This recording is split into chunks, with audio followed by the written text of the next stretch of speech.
안녕하세요. 인지심리학자 경기대학교 이국희 교수입니다. 오늘은 다트머스 회의에 대해서 이야기를 좀 해볼게요.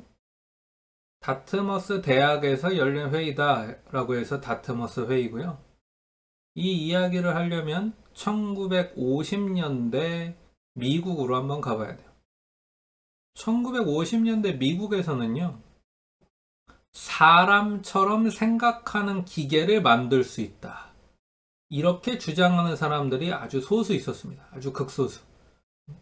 사실 당시로서는 되게 배척받는 생각이었죠. 어떻게 좀 심한 말로 하면 욕먹는 생각이었어요. 왕따 당할 수 있는, 학계에서 정말 말도 안 된다는 소리 듣는 그런 생각이었어요. 1950년대에 만약에 야, 인간처럼 생각하는 기계를 만들 수 있어, 이런 생각을 만약에 내뱉으면 학계에서 왕따 당해요. 매장당하는 그런 시대였어요. 그런 게 정말 가능하냐? 말도 안 되는 소리 하지 마. 너 네가 지금 제정신이야? 학자로서 양심이 있는 사람이야? 학자로서 양심이 있다면 어떻게 그런 얘기를 할 수 있어? 막 이런 얘기 듣던 시대라고요. 그만큼 인간처럼 생각하는 기계라는 개념이 너무 생소하고 특이하고 약간 정신 나간 사람들이나 할 법한 그런 생각이었어요. 그러니까 1950년대는 아직 그런 시대예요. 그럼에도 불구하고 이 시대에 인간처럼 생각하는 기계를 만들 수 있다는 이 개념을 포기하지 않고 꾸준히 관철시키던 사람들이 몇 명 이제 있었어요. 그러니까 꾸준히 이 명맥을 이어온 거죠. 아주 쉬쉬하면서 숨어서. 대표적인 사람이 이제 존 맥카시 교수님 같은 분이에요. 이런 분들이 어떻게 보면 있었기 때문에 인간처럼 생각하는 기계라는 생각이, 기계에 대한 생각이 현대에 더 꼽힐 수 있었던 거죠.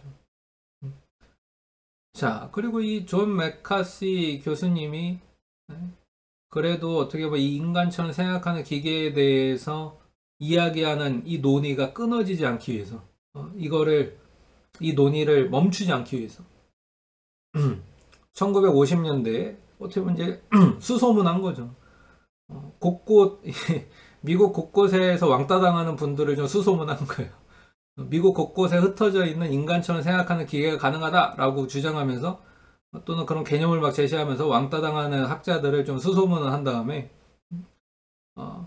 우리가 이런 논의를 앞으로 계속 이어가기 위해서는 우리끼리라도 좀 뭉쳐야 됩니다, 이렇게 좀 하기 위해서 이분들을 수소문해서 이제 이분들의 주소로 초대장을 보냅니다. 회의에 초대장을 보내요. 그리고 당시에 이제 이 존 맥카시 교수님이 있던 학교가 다트머스 대학인데, 우리 학교에서 우리 세미나를 개최할 테니 우리끼리 한번 모여서 얘기해 봅시다. 그러면서 언제 모일지 날짜를 제안하는데, 그게 1956년 5월 26일입니다. 1956년 5월 26일에 우리가 다트머스 대학에 모여서 사람처럼 생각하는 기계에 대해서, 인간처럼 생각하는 기계에 대해서 우리의 생각을 정말 자유롭게 한번 얘기해 봅시다. 지금 우리 각각의 학교에서는 우리 얘기 들어주는 사람들이 정말 아무도 없지만, 이걸 정말 사랑하고 이 개념을 사랑하고 이걸 정말 사명감을 가지는 사람들끼리 모여서, 이 얘기를 들어주는 사람들끼리 모여서 자유토론을 한번 해봅시다. 이렇게 다 초대장을 보냅니다. 그리고 이 초대장을 받은 분들은 다 막 기뻐했어요. 그리고 지금 우리가 보통 이제 굉장한 이 인간처럼 생각하는 기계에 대한 생각에 원로들이라고 보통 부르는 분들이 여기 지금 다 있죠. 여러분들도 이 컴퓨터 사이언스를 하지 않았더라도 들어봤을 만한 분들이에요. 이 마빈 민스키 같은 분들, 또 허버트 사이먼, 이런 분들. 방금 말한 존 맥카시 교수님도 당연히 여기 들어가고. 그러니까 이분들이 막 편지를 받고 막 두근두근한 마음으로 다 이제 모입니다. 어디에? 1956년 5월 26일에 다트머스 대학에 모여요. 그리고 모인 사람이 총 이제 32명 정도가 됐어요. 다트머스 대학에 그래서 이분들이 모여서 이제 회의를 시작합니다. 회의 방식이 참 재밌었어요. 완전한 자유토론. 완전한 자유토론이라는 거를 이제 조금 덧붙여서 설명해 드리면, 언제 어디서 누구랑 어떤 얘기를 하는 것이 다 무제한이에요. 제한이 없어요. 그러니까 화장실에서 화장실에서 큰일을 보러 들어가서 이렇게 앉았어요. 앉아서 큰일을 보면서 갑자기 머릿속에 어떤 토론 주제가 퍼뜩 생각나는데 옆 칸에 문이 끽 열리면서 옆 칸에도 어떤 분이 큰일을 보려고 앉았어. 그 둘이 목소리로 토론해도 아무 상관이 없어. 완전 무제한. 그리고 그런 것들을 다 즐겨했어요. 너무 재밌어했어요.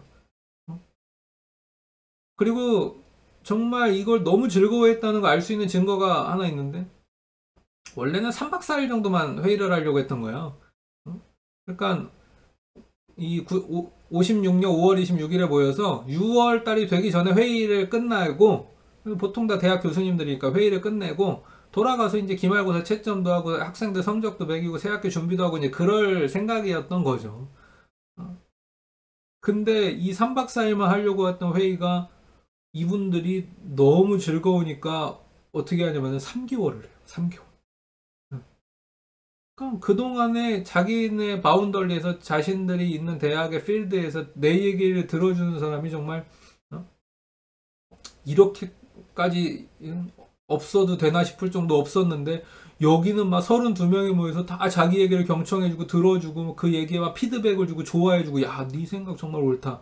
이거는 이런 식으로 생각을 좀 더 발전시켜보면 어떨까? 막 이런 얘기를 해주니까 얼마나 신났겠어요. 그래서 너무 신나니까 어린아이들처럼 막 이거를 그냥 3개월을 해버립니다.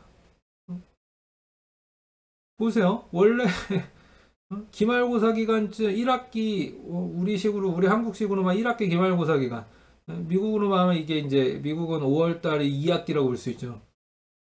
2학기 기말고사 기간 끝나고 이제 돌아가서 새학기 준비하고 이제 그래야 될 시간인데, 이분들이 그거를 그냥 다 인간처럼 생각하는 기계 회의하면서 보냈다고 생각해보세요. 그리고 8월 말이 됐네?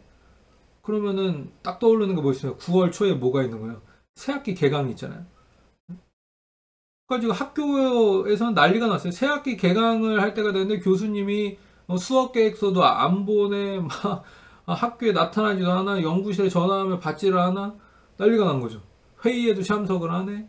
새학기 맞이했으니까 우리 이렇게 해봅시다. 뭐 학과 회의 같은 거 하고 싶어도 나타나질 않아. 그래서 막 어디 있어 이 교수, 막 인간처럼 생각하는 기계 말했던 교수다 어디 갔어, 막 이렇게 지금 난리가 난 거야. 그래서 막 수소문 해보니까 다트머스 대학에 다 가 있다는 거야. 그래서 막 다 다트머스 대학에 전화하고 난리가 났죠. 뭐 이게 뭐 지금처럼 휴대전화가 있습니까? 막 이렇게 돌려서 막 또 이 장거리는 막 전신국 통해서 막 이 연결, 지역 연결 코드 뺐다 꼈다 하면서 여기 꽂고 막 그래야 되는 시절이거든요. 막 그렇게 연결해서 막 전화 통화하고 하는 거예요. 그리고 전화 통화를 막 하게 되면 대부분 이제 막 조교들이 예를 들면 전화를 하는데 난리가 난 거죠. 교수님, 지금 학교가 난리가 났습니다. 학교 지금 개강해야 되는데 교수님이 안 온다고 난리가 났어요. 학기가 시작했는데 학생들이 교수님 안 온다고 지금 난리가 났습니다. 학장님이 다음 주까지 안 오면 교수님 잘라버린대요. 막 이렇게 된 거예요. 그러니까 3개월 조금 넘게 회의를 하던 이분들이 이제 우리가 이렇게 회의를 길게 했구나, 이제 그때 깨닫고 우리 이제 마무리하고 돌아갑시다. 그렇게 해서 뭔가 결론이 있어야 될 거 아니야. 이 3개월 동안 회의를 했을 때 결론이 있어야 될 거 아니야. 그러니까 이 결론을 이제 내기 위한 마지막 회의를 합니다. 그리고 정말 역사적으로 중요한 세 가지 결론을 딱 내리고 마무리를 해요. 이 다트머스 회의의 그러면 첫 번째 결론은 뭐냐?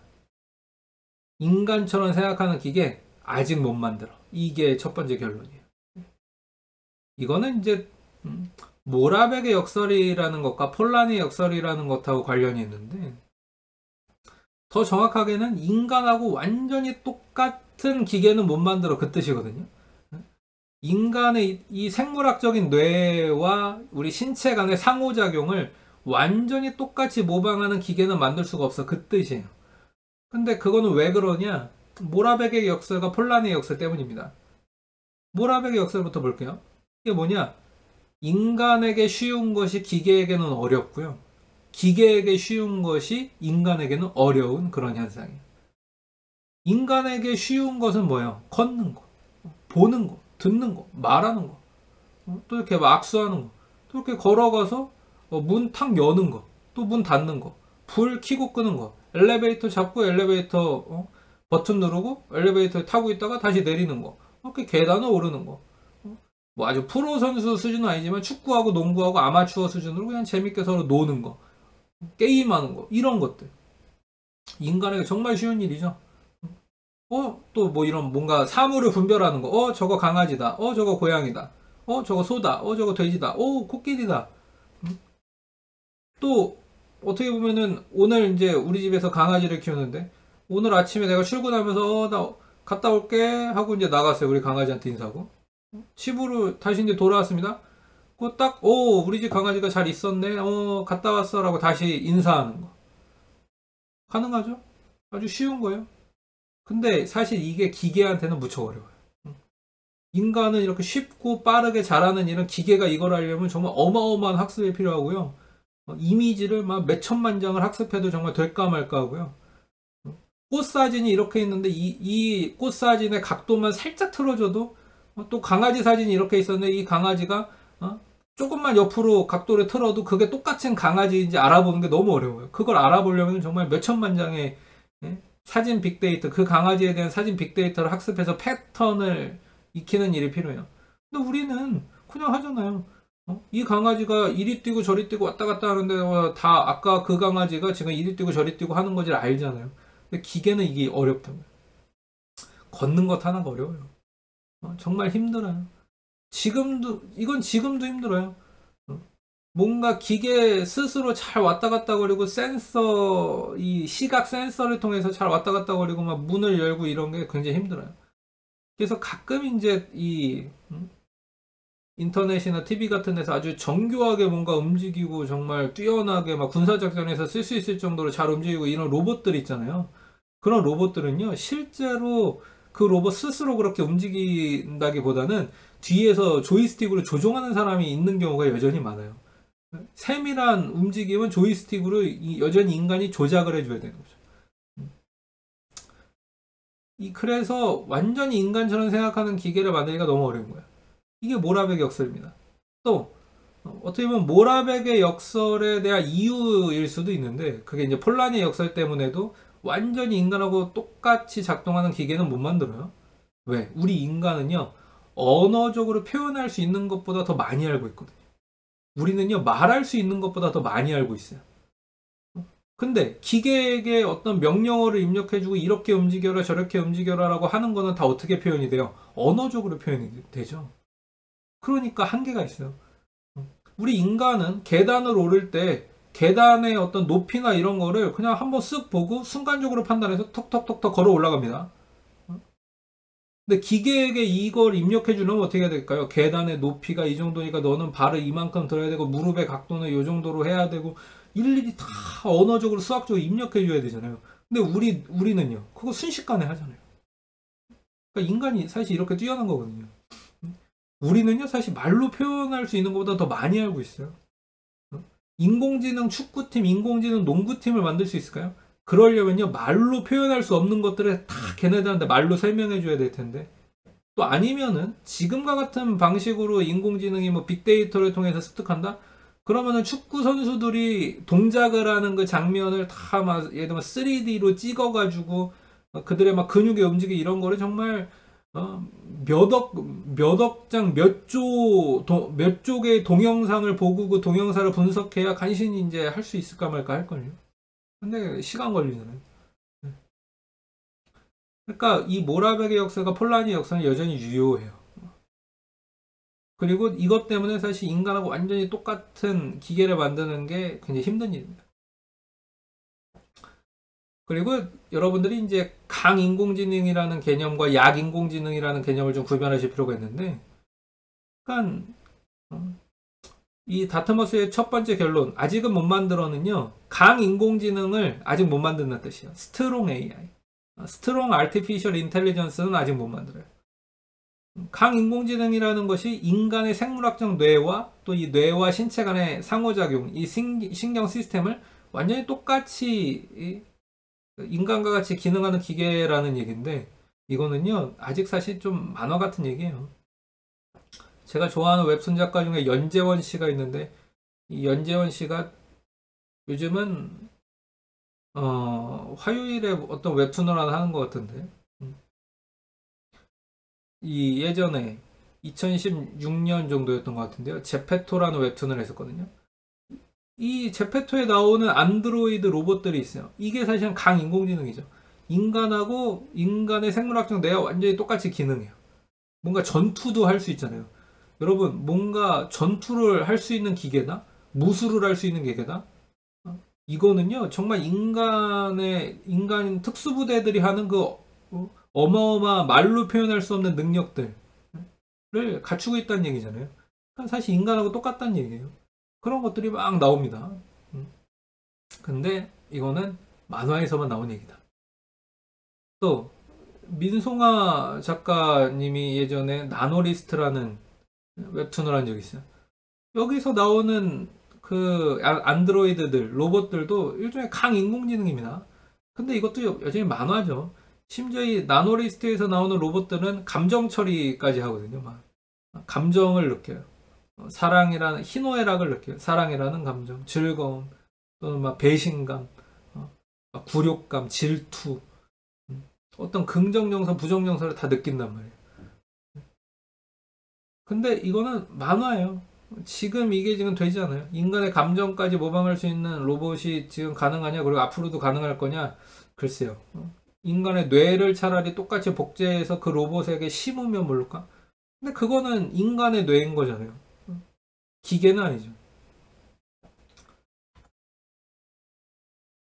자, 그래서 사실은 여러분들이 보는 대부분의 인간처럼 생각하는 기계는요, 강인공지능은 보지 못한 겁니다. 없어요.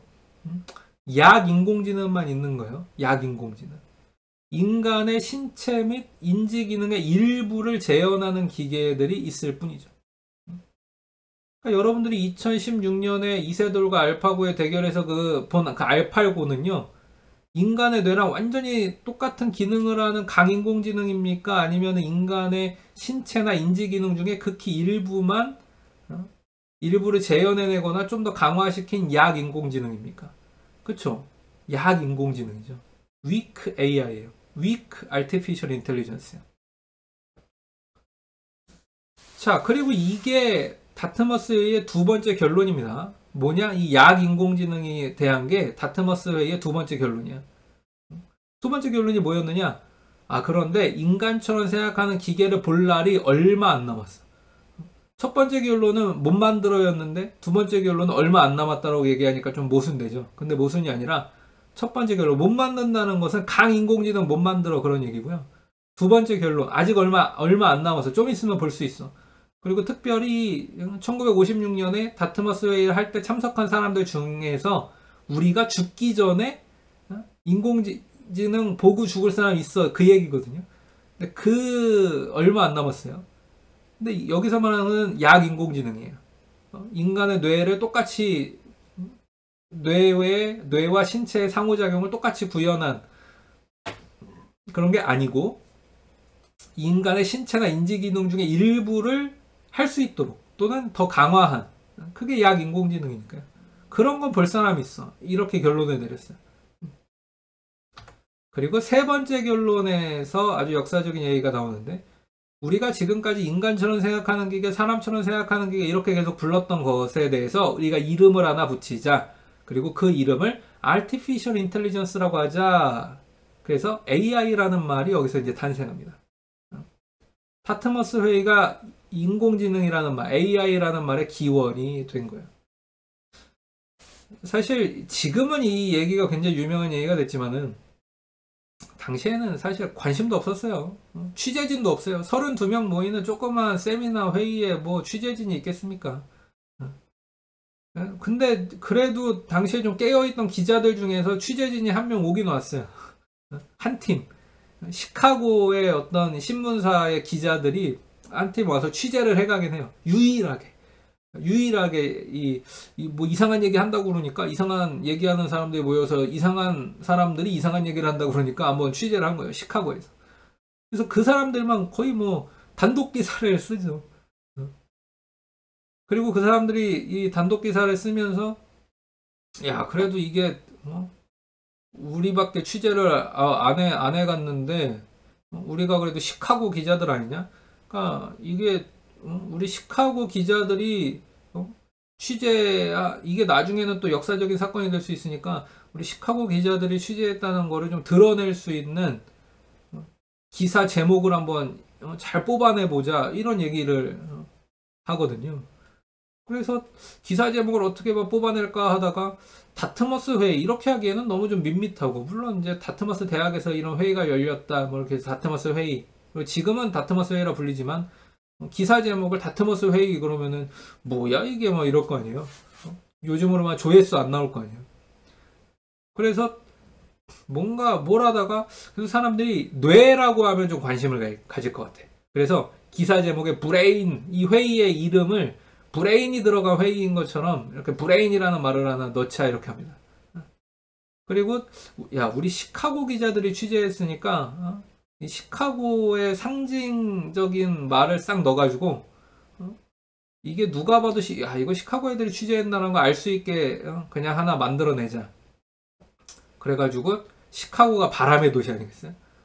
그래서 브레인 다음에 바람 중에서도 아주 강력한 바람을 상징한 스토밍을 딱 붙여요. 그래서 이 시카고 기자들이 당시에 기사를 쓰면서 이 다트머스 회의를 뭐라고 부르냐면 브레인스토밍 미팅 이렇게 부릅니다. 브레인스토밍 미팅.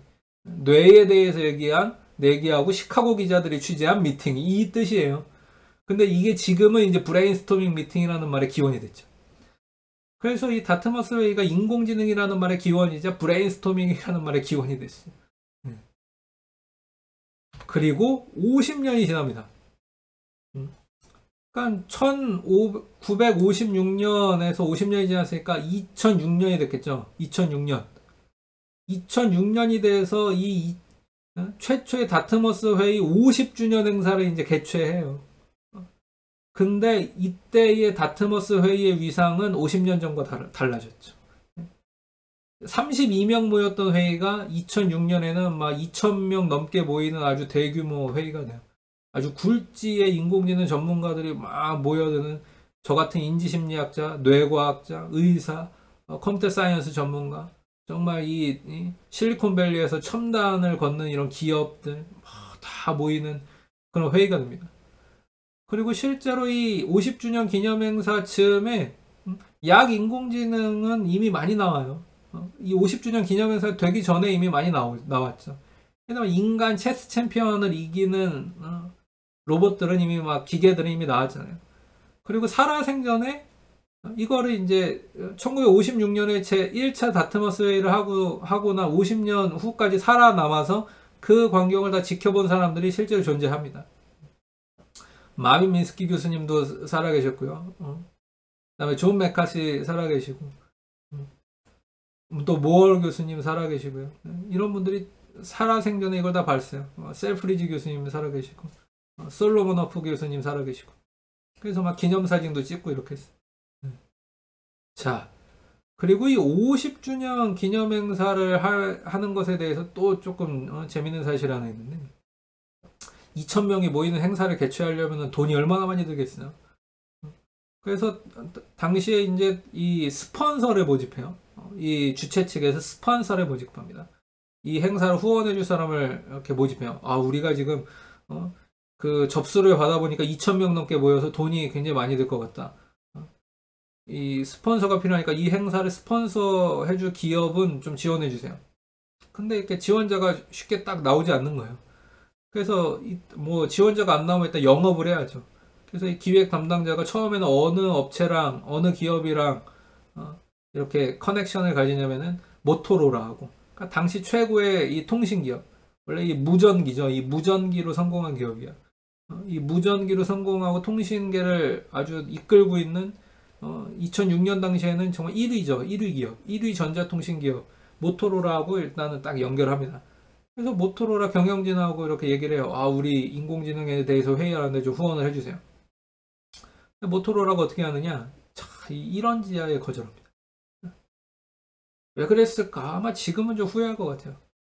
그러고서 좀 고민에 빠졌죠. 이거 2,000명 넘게 모이는데 이거 간식비만 해도 상당히 많이 들어가고, 이 사람들 그래도 먹고 자는 거 좀 뭐 숙박비는 자기네들이 일부 내더라도 반 정도는 지원해 줘야 될 텐데 이 스폰서 이거 필요한데 그러고서 고민하고 있는데 누가 이렇게 문을 두들기는 거야. 똑똑똑. 그러고서 어떤 젊은 청년 2명이 이렇게 들어옵니다. 자기들을 소개하는데 자기네들은 이제 스탠퍼드 대학에 다니고 있고 실리콘밸리에 지금 어떤 벤처 기업을 창업한 사람들이 이렇게 소개를 해요. 그러면서 저희가 창업한 지는 안 됐지만 그래도 얼마 안 됐지만 그래도 이 다트머스에는 너무 저희가 관심 있는 거라서 이 인공지능에 대해서는 저희가 너무 관심 있는 거라서 저희가 꼭 후원을 하고 싶네요 이러는 거예요. 그러면서 전액 후원하기로 하는 걸 얘기해요. 전액 후원을 할 거라고. 근데 조건을 하나 붙어요. 조건은 뭐냐? 여기에 지금 세계 곳곳에서 굴지의 인공지능 전문가들이 모이는데 우리가 여기서 리크루트만 좀 하게 해달라. 그러니까 헤드헌팅이죠. 우리가 부스 하나 차리고 이렇게 사람 뽑아가 인재를 영입하는 일 그냥 그것만 좀 하게 해주세요. 그러면은 전액 후원할게요. 그래서 뭐 손해볼 거 없잖아요. 다트머스의 이 기획한 사람은 손해볼 게 없잖아요. 그래서 그렇게 하시라고 얘기합니다. 그러니까 그리고 이 기업이 어디냐? 이 기업이 구글이에요. 다트머스 회사 50주년 기념행사를 전액 후원한 기업이 구글입니다. 그리고 여기서 인공지능 전문가들 다 데려가서 만든 게 어떻게 보면은 알파고예요. 그래서 이때부터 구글이 어떻게 보면은 계속 성장하는 기업이 되죠. 2006년 당시에는 이 IT 업계에 진출한 지 얼마 안 된 어떻게 보면 초짜 기업이었는데 지금은 모토로라 어디로 갔습니까? 모토로라 여러분 들어봤어요? 모토로라 못 들어본 사람도 있을걸? 근데 구글은 뭐 최고가 됐죠. 그러니까 2006년 다트머스의 50주년 기념행사 당시에 인공지능을 어떤 식으로 취급했느냐가 기업의 거의 뭐 성패를 갈라냈어요. 그러니까 구글은 미래를 잘 본 거죠. 근데 모토로라는 그래서 추락했고. 그러니까 그 찾아온 사람들이 세르게이 브린이었던 거예요. 자, 이렇게 해서 다트머스 회의 지금 이제 50주년을 지나서 60주년도 이제 지난 우리 시대에 살고 있습니다. 네, 이렇게 다트머스 회의에 대해서 조금 얘기를 해봤네요. 네, 여기까지 할까요? 지금까지 인지심리학자 이국희 교수였습니다. 감사합니다.